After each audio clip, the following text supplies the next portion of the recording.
As awards season approaches, there are more and more nominations coming out. Of course, we just got done with the Critics' Choice Awards, where we saw some interesting moments, including when Robert Downey Jr. made a speech about some choice words critics had to say about him. Just so many great moments, and some of it's so poetic. I just want to share some of their thoughts with you over the year. The first one's kind of like haiku. Sloppy, messy, and lazy.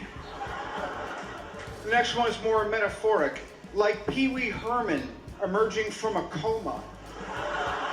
Nonetheless, he did win some awards for his work on Oppenheimer. On the other hand, they just announced the nominations for the Oscars taking place in February. First up is Robert Downey Jr. as Best Supporting Actor for Oppenheimer. In the same category is Mark Ruffalo for Poor Things.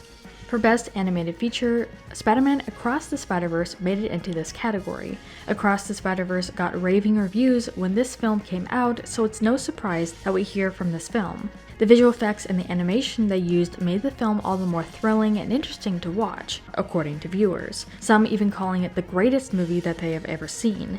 Because of this, there will be another sequel down the road, Spider-Man Beyond the Spider-Verse. For visual effects, Guardians of the Galaxy Volume 3 was recognized. Guardians of the Galaxy Volume 3 felt like an end of an era, so a fourth installment is not on the cards yet for Marvel Studios. This is probably because James Gunn, the heart and mind behind the trilogy, has moved on to new pursuits. Of course, taking on avenues involving the DC Universe. Gunn is now in charge of the new era in the DC Universe, which doesn't necessarily rule him out of an MCU return, but it does mean that it won't be for a while yet. He's also been fairly concrete about Guardians of the Galaxy Volume 3 being his final Guardians movie. At the same time, he doesn't necessarily have control over this, meaning anyone else can continue on the story. I mean, we did see the ending of this film. Oh, really?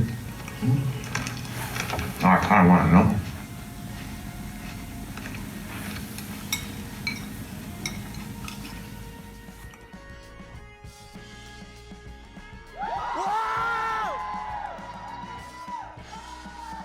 Gunn has left open the possibility of someone else taking on Guardians of the Galaxy movie though. If that does happen, he has one stipulation.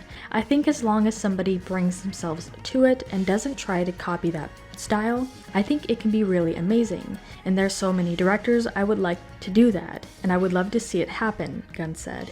I really love the dance-off piece. I thought that was pretty great. Ooh, child, things will get brighter. Listen to these words. And I just remember in my head, when we were filming that, it was the most expensive set I'd ever been on. It was this massive outdoor set, Long Cross in England. Bring it down hard! And there were a few dozen, maybe more extras. What are you doing?